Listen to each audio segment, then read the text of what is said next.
Agora a gente tem um debate bem importante sobre eleições e internet, qual o impacto que as redes sociais vão ter na formação política do pessoal esse ano. Eu acho que a gente vai ter um ano muito louco de eleições na internet, como nunca antes, por conta de barateamento de smartphone, de planos de 3G, etc.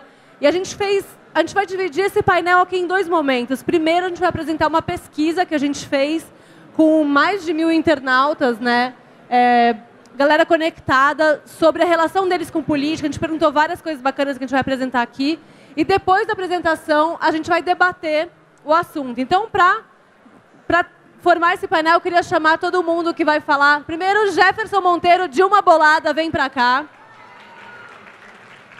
Cadê a Dilma? A deixa é assim, se ouvir o nome, entra no palco. Enquanto a Dilma não chega, então eu quero chamar o resto da mesa, o Pedro Rogério, da Movimento Agência, que fez a pesquisa. Bem-vindo, Pedro. Quero chamar também a Beatriz Pedreira, da Box 1824, que vem fazendo muitas pesquisas também sobre a questão do jovem e da política, né, que é bem legal. Pode sentar onde quiser, cara, não tem bastante liberdade aqui de atuação cadeirística. Vou chamar o Ale Youssef, que também já esteve muito envolvido com política, ele é apresentador do Globo News, da Trip, participa do Esquenta também, fala sobre política na Trip, né? Vem pra cá, Lê. Pode sentar, onde achar mais bacana. O mediador é o Bob Fernandes, vem pra cá, Bob, ele é editor do Terra Magazine. Tudo bom? Bem-vindos. Chegou a Dilma? Enquanto o Jefferson não chega, eu acho que não tem problema, a gente pode dar um tempinho, porque o Pedro vai apresentar, então, o resultado dessa pesquisa que a gente fez. Bob, presta atenção. Bob, presta atenção. Tudo bom? Você está ouvindo? O Pedro vai apresentar primeiro o resultado da pesquisa. Tem uns 10 minutinhos. Enquanto o Jefferson não chega, tem muitas coisas bacanas. Então, chegou! Dilma Bolada, venha para a mesa. Aqui, ó, pode sentar aqui. Eu senti que você deu, assim, um oizinho de candidato, né? Tipo... Mas vamos lá, Pedro. Então, eu vou deixar com você, vou te deixar com o microfone. Assim que você acabar, o Bob pega a mesa para fazer a mediação. Bom, pai. Você troca aqui, ó. Ah, então beleza, você que manda. Vai lá, Tó.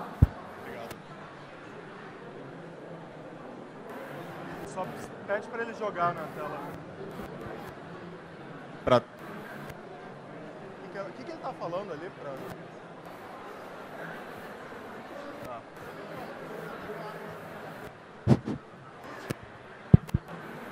Olha que fonte grande. Assim.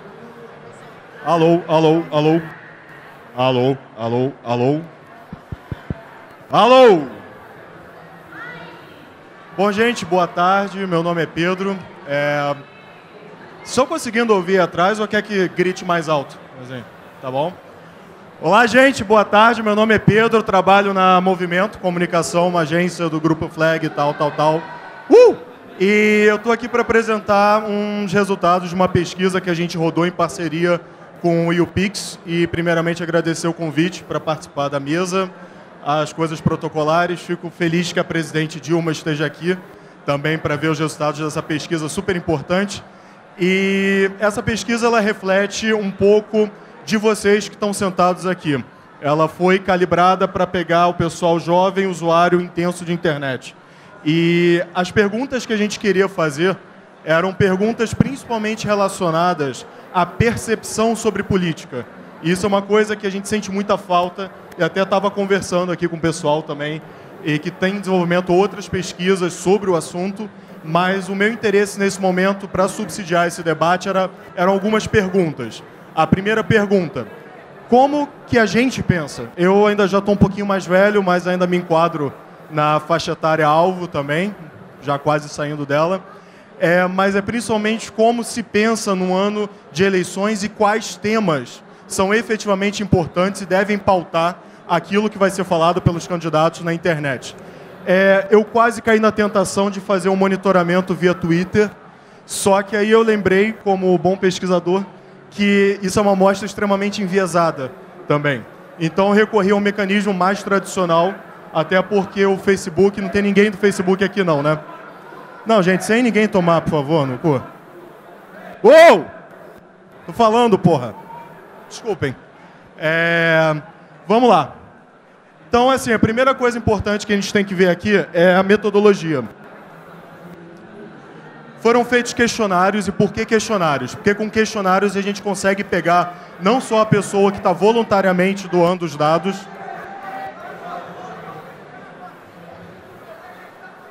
Desculpem. É porque eu acho que o Pânico está gravando aqui atrás, então tá essa movuca por isso. Por isso que eu quase não cheguei.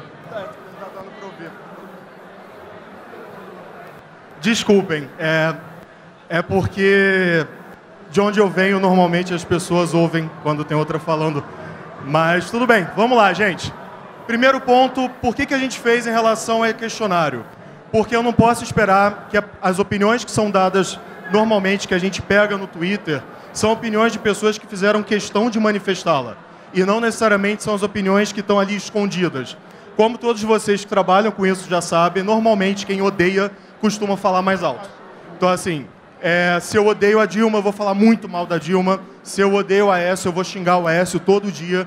E não necessariamente é isso que a gente quer pegar. A gente quer entender as pessoas que não vão falar naturalmente, mas aí a gente vai ter que extrair.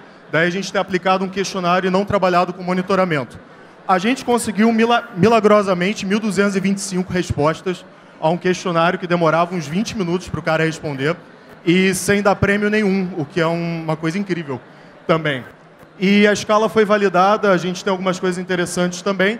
Eu só não posso dizer que esse é o comportamento do jovem brasileiro, porque efetivamente a gente tem uma amostra que não é probabilística. Mas esse provavelmente reflete bastante o comportamento de vocês que estão aqui, porque uma parte de vocês também respondeu essa pesquisa. Então vamos deixar de blá blá blá, vamos falar um pouco mais.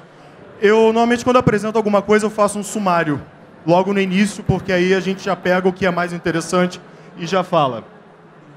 Ok? Teste de visão aqui, vamos lá. A primeira coisa mais interessante é que existe na literatura normalmente um pessoal que fala que quanto mais jovem a pessoa, mais com posições à esquerda, digamos assim, ela tende a ser. Isso, de certa forma, se mostrou, só que aí eu quero aproveitar e devolver para a mesa também o debate famoso esquerda e direita. E o que seria essa esquerda e direita à brasileira? Que é diferente da esquerda e direita americana, que a gente costuma ver por aí, e que algumas posições, inclusive, são, em tese, conflitantes com o que a gente esperava. Então, às vezes, a pessoa ela é a favor da liberação das drogas e, ao mesmo tempo, ela é contra a homossexualidade, que normalmente são duas posições que tendem a caminhar juntas nas pesquisas. Mas, nesse caso aqui, a única coisa que a gente conseguiu identificar e que tem uma plena aceitação em todos os grupos etários, e aí eu não sei te explicar se isso é um efeito da TV, se é um efeito, o que é especificamente isso, é a questão da homossexualidade. Foi uma das perguntas que a gente estava fazendo para mensurar a questão ideológica em relação a isso, e a pergunta, depois eu vou colocar, mas era: a homossexualidade deve ser aceita... Pergunta não, a afirmação. A homossexualidade deve ser aceita pela sociedade. E de uma maneira bem interessante, a maior parte das pessoas se inclinou muito positivamente. E isso é bem interessante porque isso descola um pouco a nossa realidade, da realidade que a gente costuma ver em pesquisas americanas também, de opinião. E, bem, o grupo investigado, a gente tem muita gente que ainda acredita na política, mas também observamos uma descrença um pouco mais forte em relação aos partidos políticos. Qualquer semelhança com o que aconteceu no ano passado não é mera coincidência. E, por último, ainda tem muita gente que acredita que o voto pode mudar o país. E a gente tinha 6 perguntas que eram exatamente para mensurar isso. E a gente viu que, ok, parece ser sincera a opinião que o voto pode mudar o país. Mas, ao mesmo tempo, a gente também tinha a mensuração de, efetivamente, o candidato que você votou. Você está decepcionado com ele, em algum grau? E a gente teve uma manifestação de insatisfação muito forte. Então, eu vou só passar por algumas telas aqui para não gastar muito tempo. E se vocês quiserem falar alguma coisa... Vamos lá, gente. Eu prometo que eu não vou pegar muito tempo de vocês. Isso aqui é uma clássica pergunta em relação à ideologia e em relação à interferência do governo nas atividades que são consideradas particulares. Quem tem amigos ligados a movimentos mais liberais, digamos assim, já deve ter ouvido, porque o governo não deve interferir nisso, o governo deve interferir naquilo. E, efetivamente, a gente tem uma cisão aí no meio. Você tem uma coisa relativamente até mais que muita gente acredita que deve haver algum tipo de interferência, mas talvez não uma interferência excessiva. E isso a gente está falando da galera até 24 anos, principalmente. O que é um resultado até surpreendente, na minha opinião. O segundo ponto que eu queria chamar, que é essa, a homossexualidade deve ser aceita por toda a sociedade. E aí, as 5 opções, uma escala tipo Likert, era exatamente discordo totalmente, discordo em parte, nem concordo nem discordo, concordo em parte, concordo totalmente. Vejam que a pergunta não era eu devo ser homossexual. Essa não era a pergunta. A pergunta era a sociedade deve aceitar a homossexualidade. O que foi uma resposta que foi interessante também, porque esse é um tema que em outros países ele costuma pautar muito mais as decisões políticas do que a gente estava imaginando também nesse ponto. Tô falando muito rápido? Tá ok? Beleza. Assuntos polêmicos, novamente, que vão voltar, já voltaram à esfera pública de discussão, e a gente vai ver isso muito forte, principalmente nas eleições federais, agora, imagino, que é a questão de cotas. Principalmente agora que está tendo uma expansão dessa questão de cota para outros setores também da sociedade. E a pergunta é, afirmativa, cotas e universidades do setor público são um mecanismo de redução de desigualdades. Efetivamente, você tem uma polarização de novo. Que é o que vocês provavelmente veem nos amigos de vocês. Desde pessoas que são completamente contra e que acham que nunca deveria existir, aí tem todos os discursos tal, que a gente conhece, desde uma meritocracia absoluta, tal, até a galera que acha, não, ok, faz sentido ter em determinadas situações. E isso é um ponto que eu esperava que não ficasse tão polarizado assim. E é uma coisa que depois eu quero aprofundar um pouco com vocês. Bem, pontos... Essa aqui foi uma das perguntas mais difíceis de fazer, porque na tradução que a gente fez da escala, eu tive que tomar muito cuidado para tentar emitir poucos juízos de valor para tentar não influenciar a pessoa a responder. Claro que isso é muito difícil. Então, a maconha ela foi pega como exemplo, porque originalmente eu queria falar drogas mais leves, como a maconha, só que aí isso podia causar discussão, podia causar ruído nos dados e tal. Então a gente pegou um exemplo. E outra vez você tem uma diferença muito forte, e nesse caso específico, a galera do discordo totalmente é o pessoal dos 25 a 34, que é mais forte do que a galera do 13, incrivelmente. Desculpa, juizado da infância, por ter feito essa pergunta para alguém de 13 anos. Por favor, tira isso da gravação.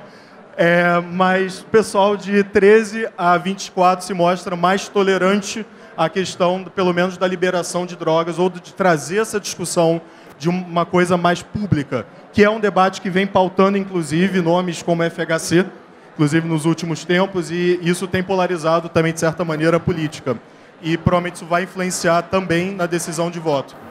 Programas assistenciais, e aí inclui-se Bolsa Família e tal, só que eu não pude dar exemplos para efetivamente não ter tanto viés, mas aqui a gente já tem uma boa parte concordando com a necessidade de algum tipo de programa social, o que eu achava que até fosse da gente menos. E aqui a gente já passa por uma coisa um pouco menos ideológica e mais no sentido do que eu vejo enquanto as eleições.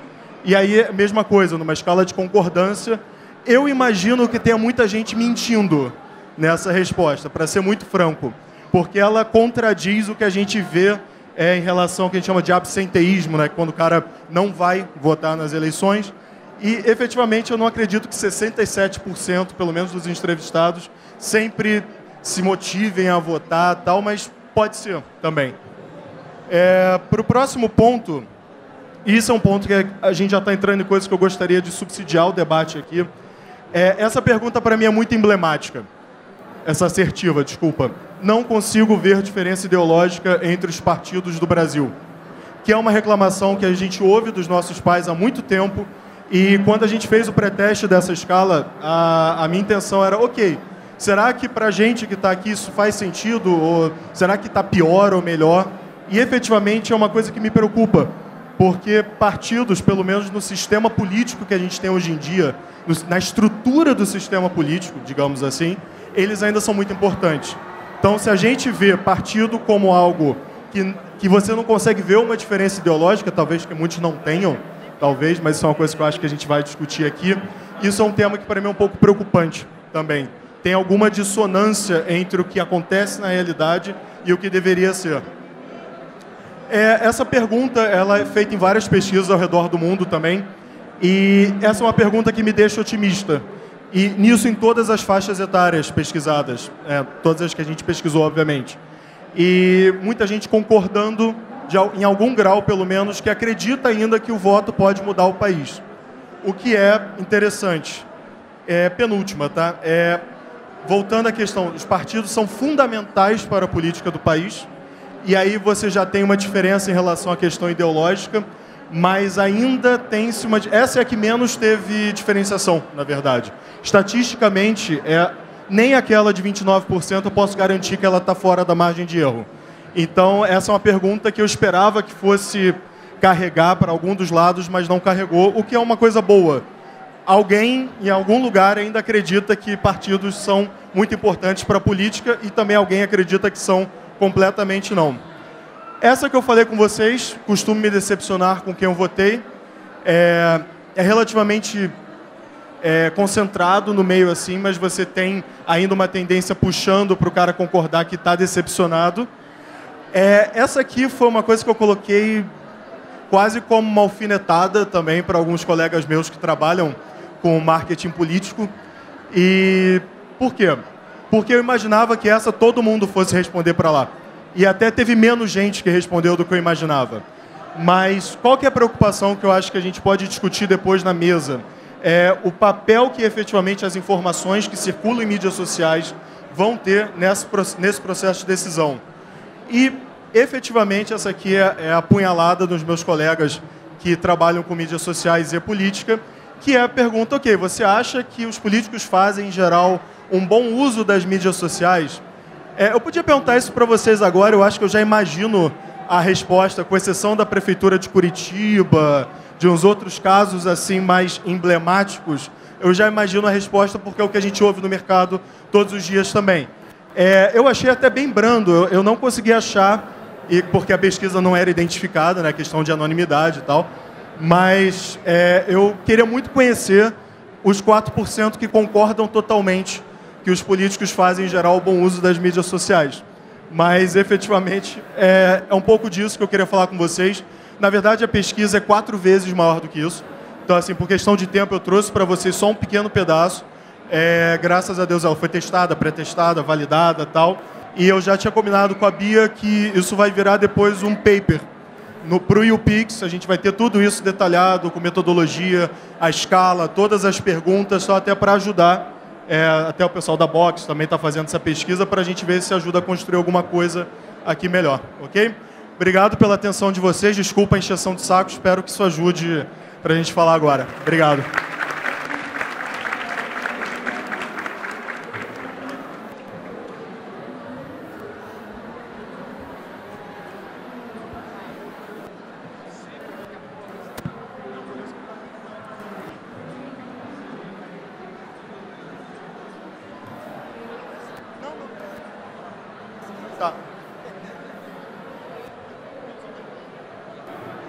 Alô, alô? Boa tarde a todos. Obrigado ao YouPix. Eu acho que esse ruído é uma metáfora das redes, né? Todo mundo falando e pouca gente ouvindo. Eu queria fazer uma pergunta para a Bia, para você, para o Alê, depois para ele, que eu acho que cabe, que é o seguinte. A dúvida que eu tenho é, informação, falando de informação política, na rede, efetivamente faz a cabeça de alguém ou é sempre uma operação nós com nós? Quer dizer, as pessoas já têm os seus impulsos, as suas percepções, os seus lados e buscam os comuns. Essa é uma dúvida que eu continuo tendo. Olá de novo. Essa foi uma das perguntas, um dos grupos de perguntas que a gente fez, que é... Alô? Que vou falar que nem MC aqui, mas não é... que é efetivamente o quão você é influenciado pelas informações de mídias sociais. Assim, na pesquisa acadêmica, a gente tem muita coisa que fala sobre o que a gente chama de influência por pares, ou seja, por outras pessoas. E a gente tem algumas pesquisas aqui no Brasil que mostram que sim, que são os grupos de referência, essas coisas todas, mas a minha grande dúvida, na verdade, é sobre a qualidade da informação que chega, assim, porque que são influenciadas, isso eu não tenho dúvida. Assim, até tanto pela minha pesquisa acadêmica, não essa, mas as outras, como também pela minha prática de mercado. Eu não tenho dúvida que há influência. A minha dúvida é como essa influência isso muda a gente de lá, dessa é a minha dúvida. Se isso muda, claro, a pessoa recebe a informação, mas isso altera a posição de alguém, por exemplo? Bom, a gente percebe também que existe assim, quando na busca da informação, existem as bolhas da rede. Eu acho que elas continuam existindo, acho que é natural do ser humano, você vai atrás de quem pensa que é como você. Mas é mais fácil chegar a uma informação diferente, na rede do que você pensa, do que como antigamente, assim, como antes. E eu acho que o que muda é que as pessoas buscam não apenas mais blogs ou jornais, elas buscam as pessoas da rede delas. Teu amigo que discute política, ele tem uma informação para te dar e ele vai conseguir te orientar melhor em relação à construção da sua opinião.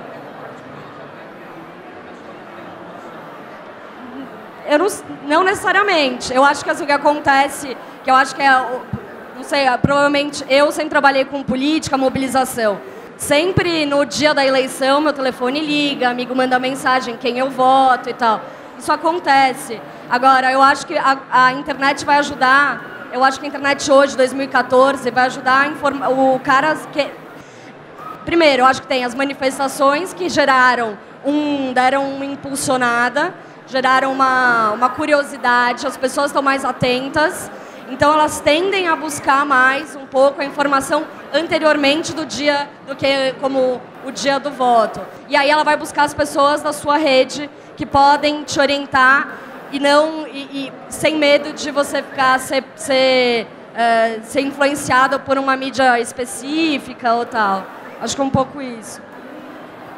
Ale, você inclusive que já, até porque além de você trabalhar jornalismo, política e ter sido candidato na eleição passada em 2010, então você deve ter visto esse tráfego de vários pontos de vista. Então o que você pensa disso? Bom, eu acho que, em primeiro lugar, tem uma reflexão muito clara que percebo de que, para responder a sua pergunta, se a resposta para a sua pergunta, a primeira pergunta, de nós com nós apenas, ou se a gente consegue ter na internet influência para atuar, a resposta ideal seria que sim.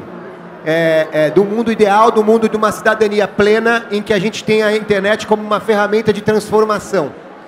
Só que eu vejo claramente hoje em dia um problema de contaminação da internet pela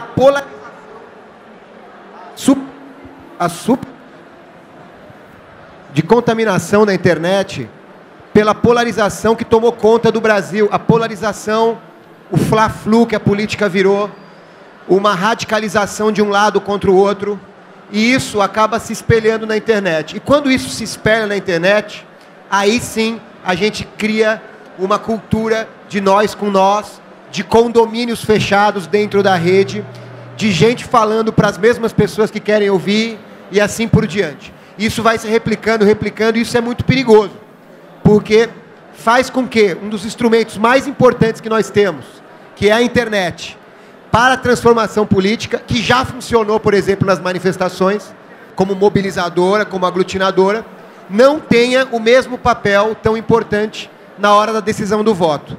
E uma outra reflexão muito importante desse ano é que eu acho que a eleição de 2014 e o papel da internet na eleição de 2014 vai ser muito frustrante para a maioria das pessoas que foram às ruas, que se emocionaram com a possibilidade de se manifestar, porque, infelizmente, não houve uma transferência do ato de protestar para o ato de se institucionalizar, se filiar a um partido político para se candidatar. O resultado disso é que nas urnas vão ter muito mais do mesmo de sempre e pouquíssimas caras novas e pouquíssimas alternativas novas. E isso pode gerar uma frustração muito grande. Mas essa frustração talvez seja um fato gerador, um impulso para que a gente tenha uma tomada de consciência de cair na real, né? Mais ou menos parecido com o que a gente precisa fazer com o futebol, né? Cair na real em relação à nossa tradição e etc. Então, talvez seja um grande turning point a partir do momento em que a gente tenha a frustração da pouca perspectiva de mudança. Com relação à informação, internet, eu tenho pensado ultimamente, todo mundo diz que a gente está numa grande crise de representatividade. Eu acho que a internet ela também está trazendo uma outra crise, que é a crise de credibilidade. Porque muitas das vezes você, através de influenciadores, ou através de determinada notícia, ou determinado assunto, aí você pode fazer um paralelo mesmo com as manifestações, né, no qual houve-se um movimento prepulsor para que estimulasse muitas mudanças, muita esperança de que muita coisa fosse mudar, ou que todos os problemas fossem resolver ao mesmo tempo. Mas a gente vê hoje as pessoas tendo um comportamento de massa no qual você não checa a fonte, na qual você não busca, de fato, você espera a informação chegar a você, você recebe ela passivamente e você, por muitas vezes, sai disseminando ela sem ter o menor compromisso. Isso eu acho, um reflexo de uma comodidade, de uma cultura que nós já temos e que, sinceramente, hoje é muito complexo. Eu enxergo muito complexo. A questão da polarização também é muito interessante que o Ali falou, porque esse fla-flu a gente vê. É um que não presta totalmente, é outro que é santo, e fica essa guerra no qual as pessoas estão mais dispostas ao embate do que ao diálogo, do que ao debate. O embate está aí, mas o debate eu ainda não consigo enxergá-lo nas redes sociais. Não, e não é só o embate, é o patrulhamento de um lado com o outro. E isso tem um efeito colateral tão nocivo, tão ruim, que é afastar cada vez mais as pessoas da política. E para quem está na rede, é muito presente isso. Dá nojo de entrar nessa discussão às vezes. Você fala, pelo amor de Deus, eu não quero me meter nisso de jeito nenhum. Isso é muito ruim, e isso tem que mudar. Vocês estão vindo legal aqui? Está todo mundo vindo? Então, eu queria fazer uma pergunta que tem a ver com isso aqui, mas que é uma coisa coletiva mesmo. Quantos de vocês, ou quem de vocês, já mudou radicalmente de ideia? Eu não digo informação, que evidentemente todo mundo recebe e reflete sobre isso, mas quem já mudou de ideia e de lado por conta do que leu nas redes sociais, na internet?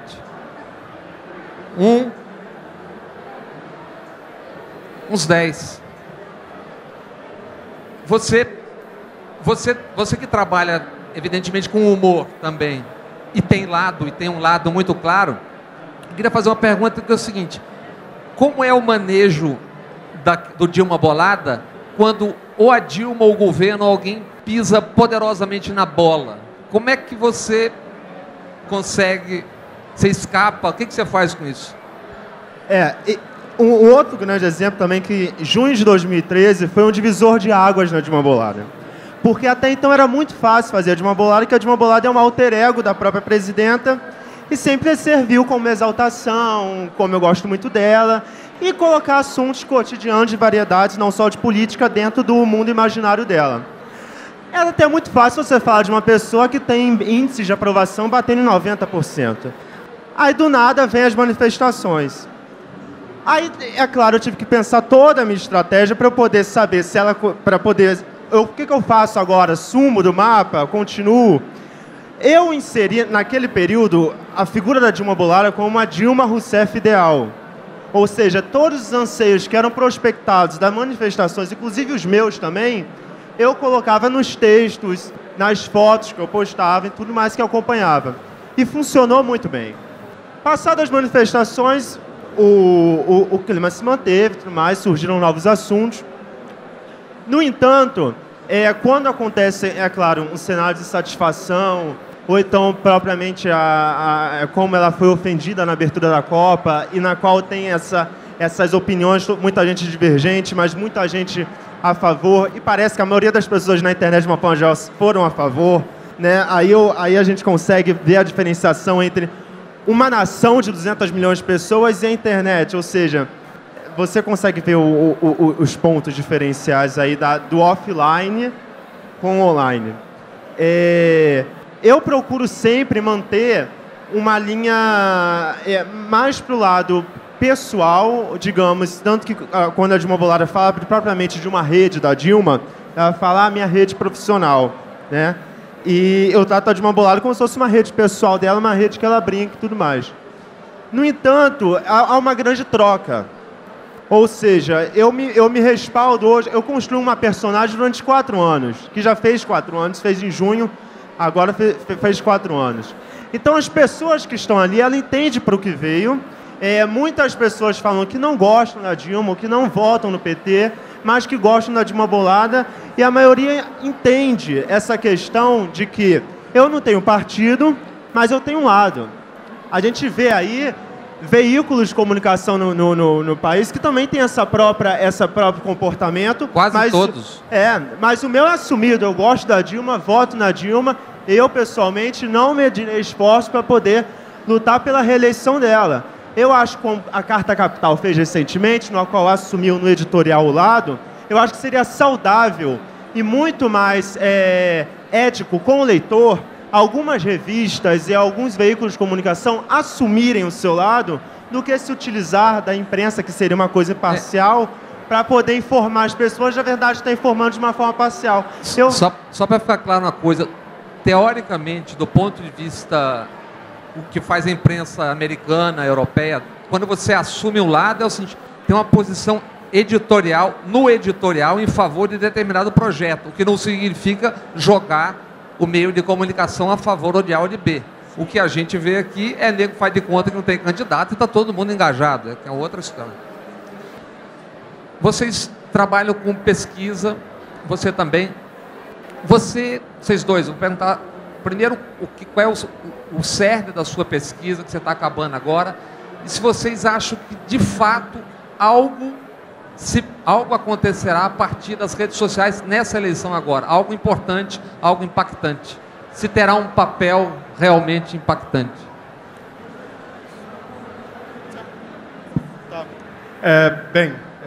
Eu, na verdade, eu tenho certeza que elas vão ser extremamente importantes. Eu acho até engraçado quando a gente começa a ler os textos de uns gurus e fala, esse é o ano do Twitter. Eu falo, gente, mas não sei onde essas pessoas estavam nos últimos anos, tal, né? Mas esse é o ano das mídias sociais. Eu falo, toda vez que alguém começa, nunca antes, ou esse é o ano, blá, blá, blá, é meio tosco, assim. Mas o que me preocupa mais esse ano, enquanto pesquisador, enquanto cidadão também, falou-se muito sobre o tal do empoderamento, que agora todo mundo produz conteúdo e tal. E eu acho que ainda não caiu a ficha de muita gente que esse poder que a pessoa tem de produzir conteúdo também é um poder que pode ser convertido em algo que se destrói e se replica muito facilmente. Então, assim, eu acho que a mesma coisa que eu peço a um jornalista por profissão, que é checar suas fontes, que é ter o cuidado de verificar aquela informação, é uma coisa que eu acho que a gente tem que se policiar bem, e não vai acontecer. A minha visão do que vão ser as mídias sociais para essas eleições, na minha opinião, até meio pessimista por esse lado, vai ser uma guerra suja, com boataria de um lado para o outro e muita gente por baixo dos panos sendo paga para fazer posts de Facebook atacando o candidato embaixo. Eu acho que é isso que vai acabar acontecendo, na minha opinião. Assim, mas eu vou tentar ser otimista, mas eu não estou conseguindo, então desculpa. Bom, a gente está fazendo uma pesquisa que vai ser lançada em setembro, que chama Sonho Brasileiro da Política. A gente estudou a relação do jovem brasileiro entre 18 e 32 anos com a política, como ele participa, qual a nova forma de organização, quais são os valores, as tendências de comportamento em relação ao jovem e à política. Bom, vai ser em setembro, ainda a gente está no momento de aprofundamento de todo o campo, que a gente fez 5 meses de campo, é uma pesquisa qual e quant, mas a minha opinião, vendo durante todo esse tempo conversando com muitos jovens, ativistas e entendendo um pouco o comportamento deles, eu acho que vai ter um papel diferente um pouco na rede, que é o papel da sociedade civil ajudando ajudando a sociedade civil a se munir de mais conhecimento sobre a política. Eu acho sobre como eu voto, um pouco mais de consciência e educação política, sabe? Eu acho que para além dos partidos, para além do Fla-Flu, eu acho que tem uma galera que está querendo incentivar e melhorar. Eu participo de um grupo de política e em 2 meses, uma quantidade enorme de cartilha de política, voto consciente. Está tendo muita gente que está com uma atividade nisso. Então, eu acho que o olhar otimista talvez seja para... Vamos olhar um pouco essa galerinha que está fazendo e que está querendo melhorar a consciência da política em geral, assim. Eu compartilho desse otimismo. Realmente existem muitos movimentos fazendo coisas interessantes.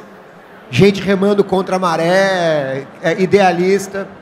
Por outro lado, eu também identifico uma outra coisa que também é muito presente na discussão eleitoral na internet, ou a discussão da política na internet, que é uma espécie de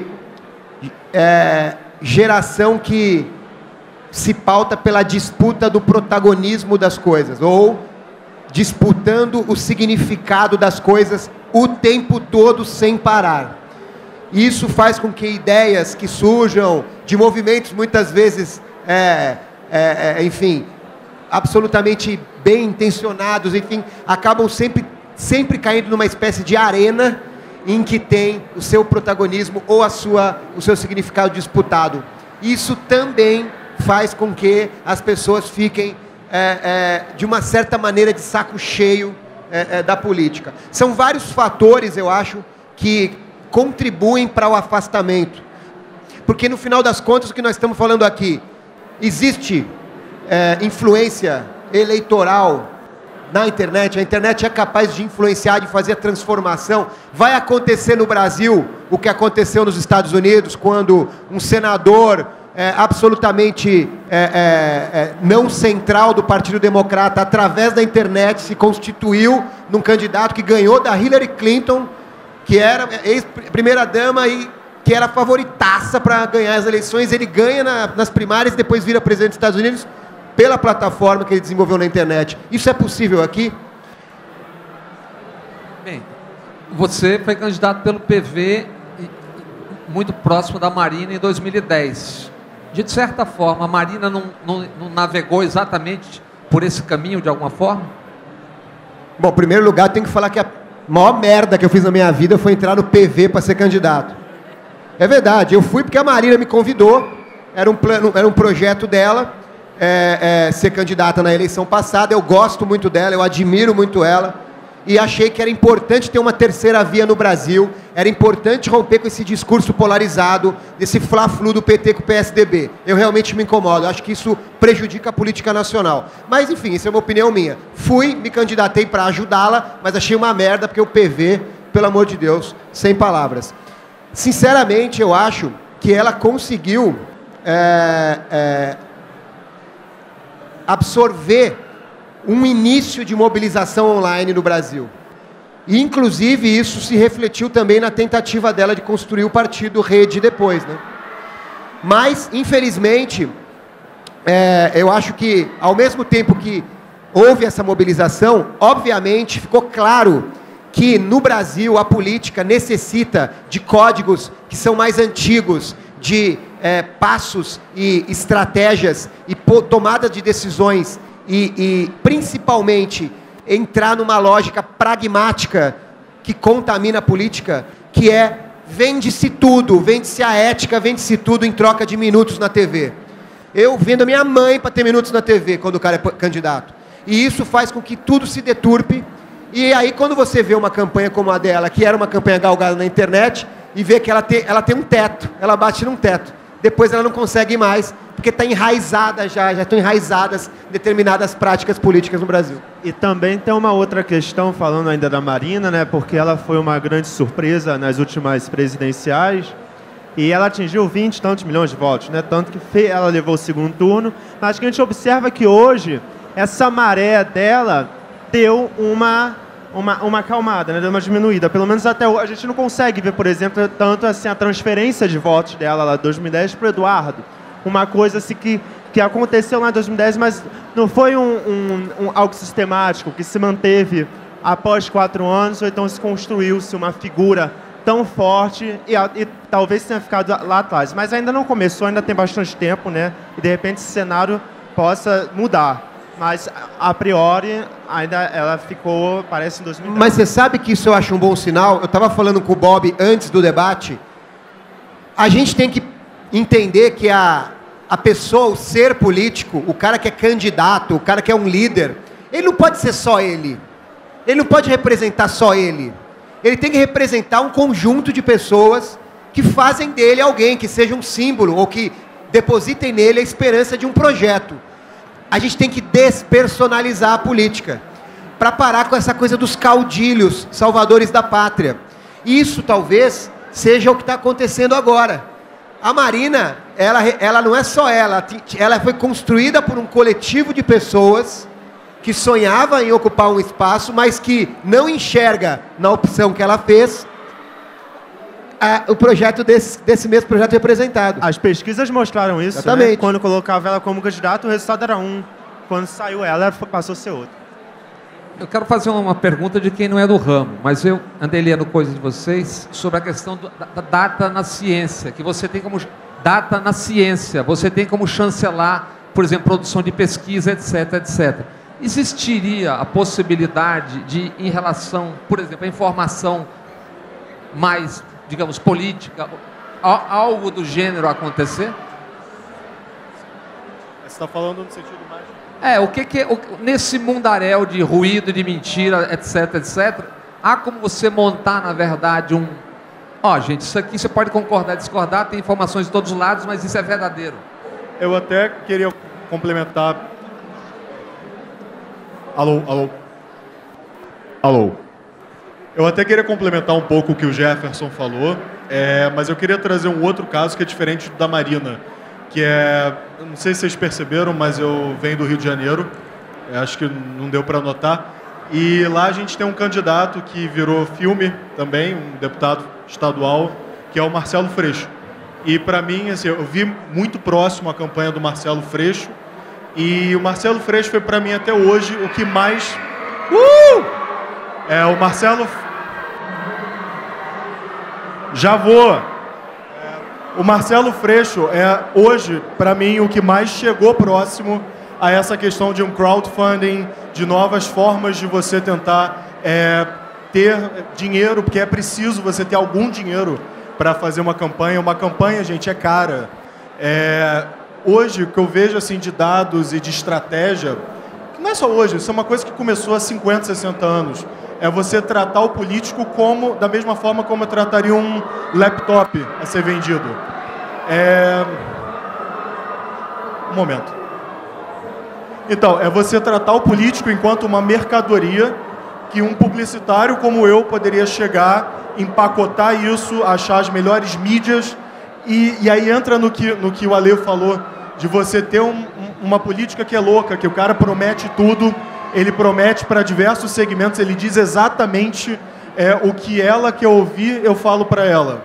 O que ela quer ouvir, eu falo para ela. E depois é óbvio que eu não vou conseguir fazer tudo, porque a gente tem um sistema político que é a estrutura política constitucional, ela é uma estrutura que foi pensada em 1700 e não sei quanto, que aí tem todo lado, quem já está na faculdade já deve ter sofrido em leis federalistas, aquela parte básica de ciência política, também, o sistema político representativo nosso, ele é antigo. O modelo que hoje se tem, em que você pode ter decisões tomadas em rede, informações que chegam em rede, é muito diferente de um modelo pensado originalmente quando nem mídia de massa direito você tinha. Você tinha panfleto, você tinha outras coisas. Então, eu acho que talvez um dos grandes problemas que a gente precise resolver hoje é realinhar o que a gente está fazendo aqui enquanto rede, enquanto produção coletiva de conhecimento, de conteúdo e tal, e uma outra perspectiva política, que é uma perspectiva do passado. Não estou dizendo que seja ruim você ter claro que é muito difícil ser que nem a Islândia. Já ouviram falar da Islândia? Já? Lembram daquele vulcão impronunciável? Então, aquele país de 300 mil pessoas, o país tem 300 mil pessoas. Tá? É o bairro aqui ao nosso redor. E vocês devem conhecer esse exemplo. A Islândia conseguiu utilizar a internet para rediscutir a sua Constituição. A Islândia, só para contextualizar, ele é um caso raro em economia de um país que quebrou. Assim, depois da crise econômica de 2008, o país quebrou, literalmente. E, assim, eles foram rediscutir a Constituição e utilizaram a internet. Agora, na Islândia, você tem praticamente 100% das casas com acesso à internet. Você tem uma outra configuração política que os permite, na minha opinião, ter essa estrutura em rede mais fácil. Aqui no Brasil, acho que a gente talvez tenha outros problemas para conseguir resolver esse choque de estruturas. Assim, desculpa, sempre me alongo. Só para... Só uma coisa da Islândia que é muito interessante, que na verdade na Islândia existe agora uma resistência dos partidos em adotar a Constituição feita na internet. Então, assim, uma das coisas que eu gostaria de trazer para o debate não existe online sem offline. Não existe você construir... Por que não reverbera os candidatos na internet? Porque eles não são reais, eles não contam histórias. E a mesma coisa do Obama. O Obama só conseguiu o sucesso que ele conseguiu online porque ele tinha um exército offline, contando história, trazendo as coisas. Então, assim, a nossa distância está a internet não vai salvar a política, a internet não vai salvar as eleições de 2014. A gente tem que ter um trabalho muito mais de base, assim, de conhecimento da política em si. Olha, antes de passar para o Alê, o parlamento é de 1.200. Evidente que tem um gap extraordinário. Agora, a política nunca vai poder se render absolutamente à velocidade, porque senão nada sobra. A cada semana você muda tudo. É isso. Pergunta agora, só o Alê quer falar. Não, eu só queria dar uma dica para vocês, já que vocês falaram da Islândia. O prefeito de Reykjavik, que é a capital da Islândia, se chama Jon Gnarr. E anotem, Jon Gnarr, procurem aí, capital da Islândia, e, por favor, descubram a figura que é esse cara. Esse cara é um cara completamente independente, completamente maluco, artista e tal, que resolveu contrariar os partidos convencionais e criou uma campanha absolutamente fora do convencional e virou prefeito da capital da Islândia de um jeito fora do comum. Vale a pena procurar, não vai dar tempo de mostrar agora, mas procurem. Pergunta aí. Se alguém tem pergunta.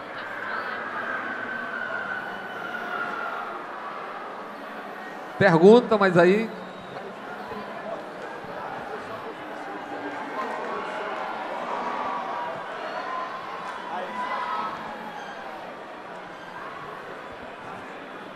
Jefferson, boa tarde. Você informou que você expõe, sim, sua visão política, né, que você apoia Dilma e tudo mais, mas conforme todos os outros que você falou que todos podiam fazer a mesma coisa, né?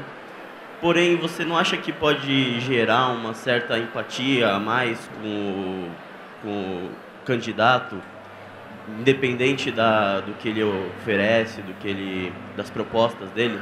Se cada um disser o que ele apoia, por exemplo, tem blogs que tem 1 milhão, 2 milhões, 3 milhões de acessos, e aí se ele falar eu apoio a Dilma, provavelmente a pessoa nem vai olhar o que a Dilma, no caso, as propostas dela, mas pode gerar uma empatia a mais.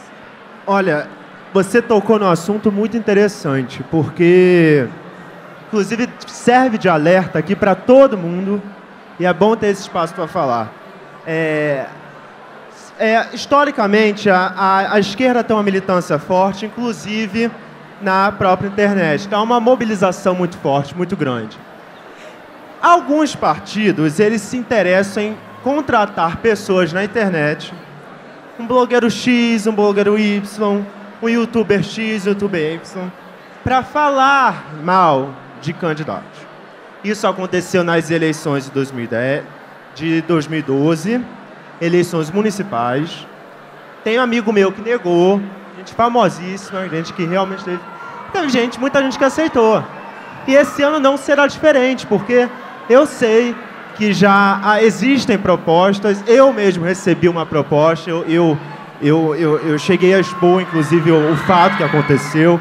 Não foi diretamente no partido da oposição, mas teve a intermediação de uma agência, enfim. Mas acabou que dali eu expus e ganhou uma... Eu fui até a imprensa, falei. Mas é isso que eu falo. A legislação é muito clara. O Tribunal Superior Eleitoral, ele proíbe a militância paga. Ou seja, você, independente do número de seguidores que você tem, independente da sua relevância, até porque nós temos artistas que apoiam abertamente um candidato ou outro, sabe? A gente tem jogador de futebol que apoia. Então, eu acho que vale mais a pena você jogar limpo com o seu leitor, com quem te acompanha, com quem acompanha o seu blog, e você saber discernir, sabe? Eu gosto de fulano, mas não é porque fulano...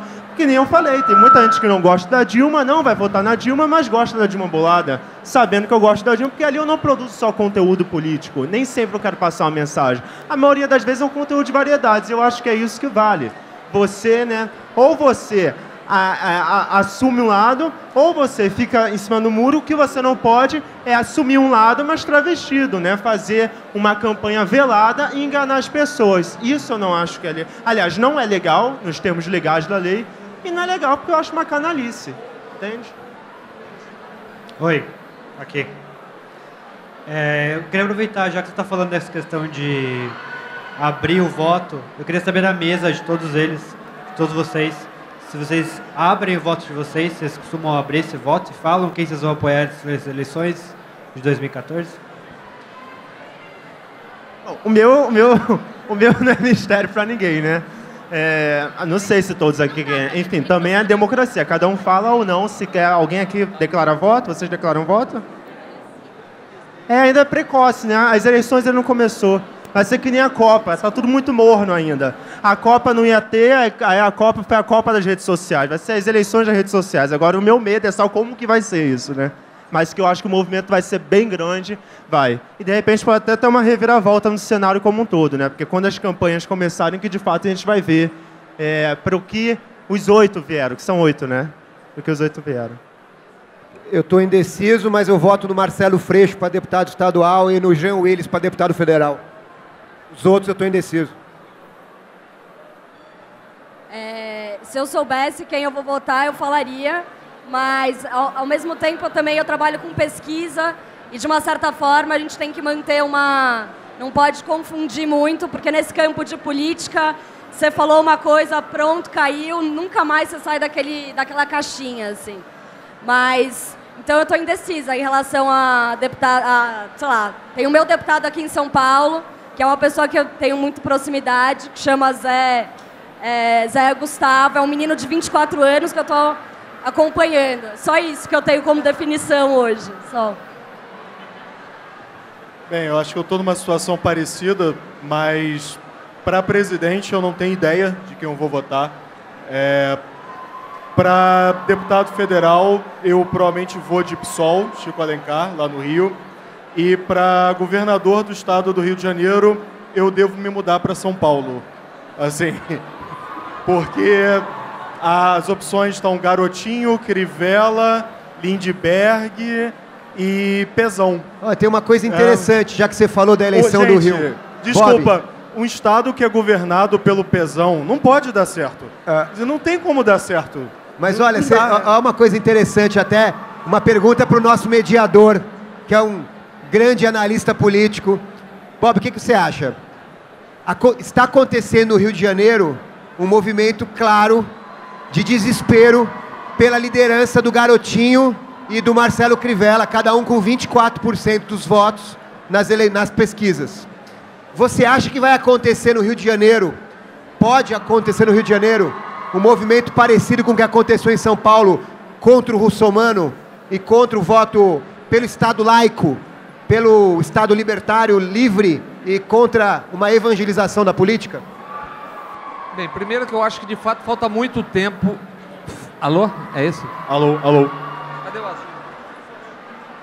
Alô? Alô? Alô? Eu acho que falta muito tempo, falta começar a campanha eleitoral, ainda mais do Rio de Janeiro. Eu não...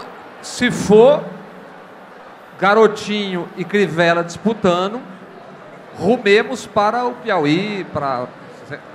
Eu acho que vai acontecer de fato, vai ter um anteparo a isso. Alguém vai subir para se opor.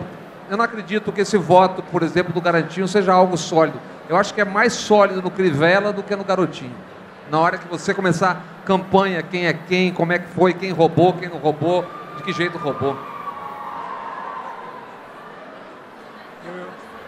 Alô? Alô? Boa tarde, pessoal. Aqui, ó. Excelente discussão, parabéns. Vocês comentaram sobre os fatores que afastam o jovem da política, fazem ele ter nojo. Quais são eles? E eu vou além. Como aproximar o jovem daqui, da UPix, para a política, transformar esses gritos em gritos de vibração por política? Como fazer isso? Bem, eu vou falar... minha função aqui não é ficar respondendo, é tocar bola, mas eu queria dizer uma coisa. Alô, alô, alô? Esse vai? Eu queria dizer eu acho coisa muito ruim no Brasil, e isso passa pelas redes, porque é a desqualificação eterna da política. É como se político, aspas, o Brasil tem 5.600 municípios, mais de 60 mil vereadores, 27 estados, deputados, todo lugar que eu vou, eu já fui em mais de 1.500 cidades do Brasil, dizem que só tem ladrão. A pergunta que eu faço é o seguinte: de que planeta veio essa gente? O que é um político? Um político, assim como um assessor do ministério, da nossa secretaria, é um brasileiro com mandato. Então é o seguinte, os brasileiros têm que, antes de qualquer coisa, olhar para o espelho e todo mundo ver o que cada um está fazendo, porque é fácil você culpar a política e os políticos. Os políticos somos nós, eventualmente, com mandato. O Alê poderia ter mandato hoje, você pode ter mandato amanhã. Então, só a desqualificação da política é o primeiro passo para as pessoas ficarem gritando porque alguém passou aí, que ninguém nem sabe quem é, e estão berrando aí, que nem uns loucos.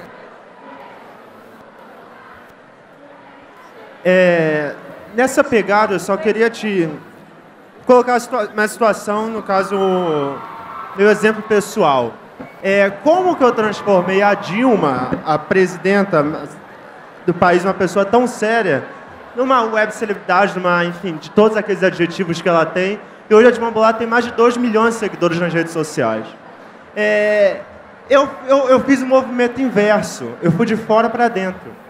Como que fazer essas 2 milhões de pessoas saberem que existe um Pronatec, um programa que atende milhões de pessoas, que você quase não vê na imprensa? Como é que você saber que as pessoas existem? Você bota a Dilma numa situação que ela está conversando, contando uma piada com alguém, e ela também está na formatura do Pronatec.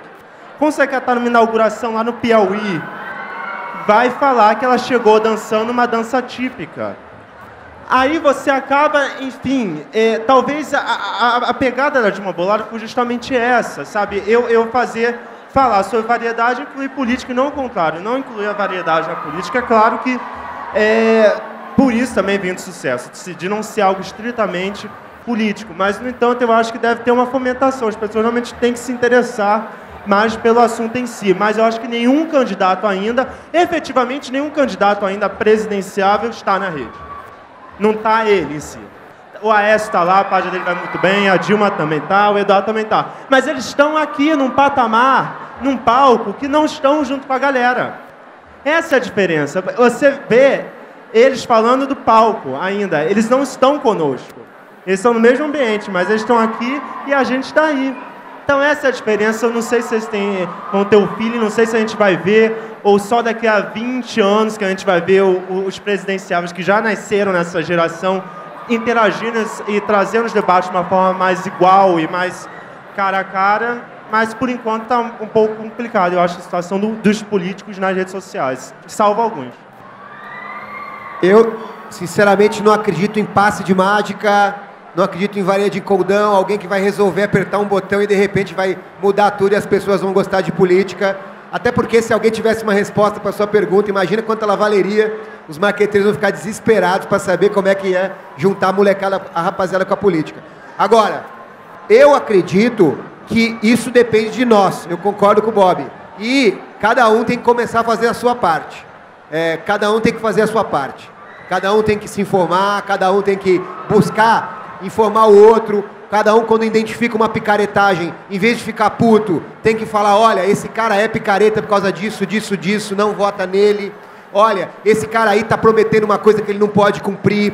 Olha, esse cara aí tá com cara de bonitinho, mas ele tá coligado com um cara que é um crápula.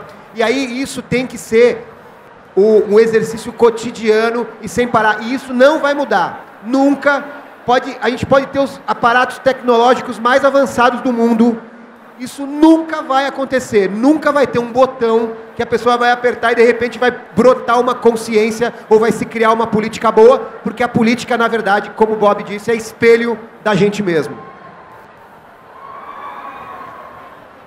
Eu acho que o que mais afasta o jovem é a falta de identificação. A gente não se identifica com a política institucional. Muito difícil você olhar um político e sentir, nossa, sei lá, proximidade. Eu acho que esse é um grande problema da política também, tanto nos partidos quanto também a política também do dia a dia, que não só a política institucional, mas se envolver em questões, sei lá, no grêmio da escola, da faculdade, no conselho do bairro, sabe? São coisas pequenas, mas que se você começa a se aproximar, você começa a fazer parte dessa mentalidade que é a política, assim, quer dizer, do uso da política de fato.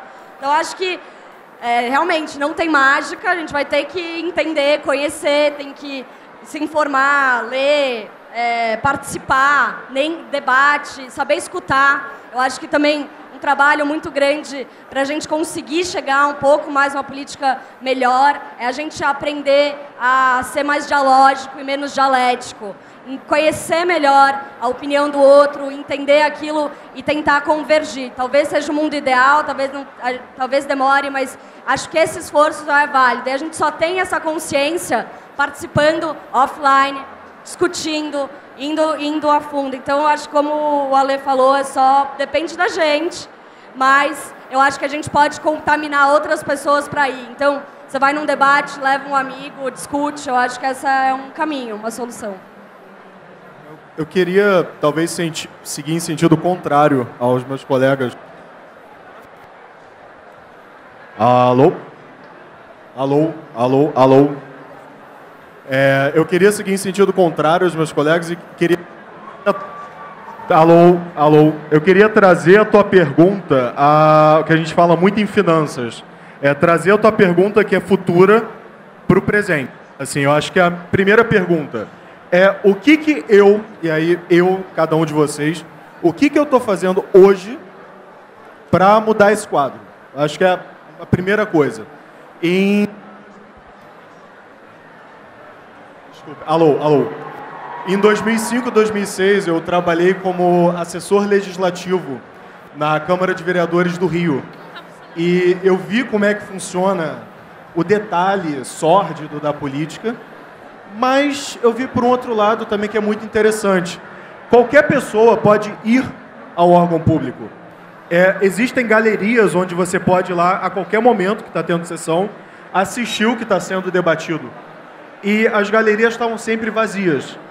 E com a internet, odeio essa frase, com o advento da internet, mas desde que teve essa massificação do acesso a isso, eu falo, cara...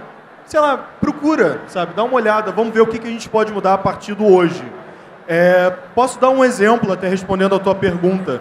Tem uma ONG lá no Rio, chamada Meu Rio, não sei se vocês já ouviram falar, que ela pega coisas assim que são básicas, tipo saneamento básico. Oi?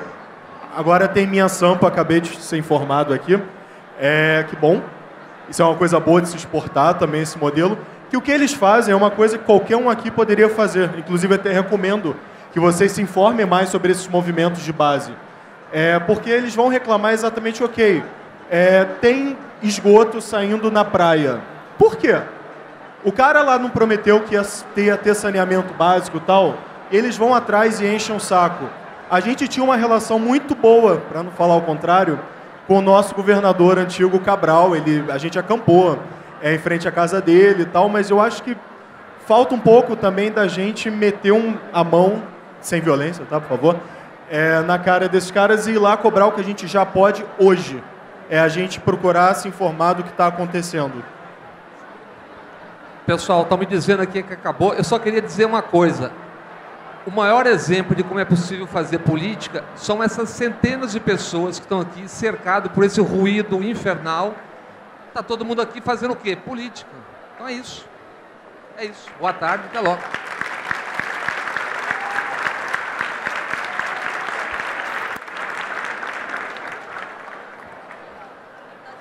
Eu queria pedir desculpa para quem não conseguiu fazer pergunta, que a gente está sem tempo, mas eu queria ver se vocês podem conversar um pouquinho com quem quiser continuar o papo aqui do lado, de repente, eu não sei, ou por e-mail, ou pelas redes sociais, enfim.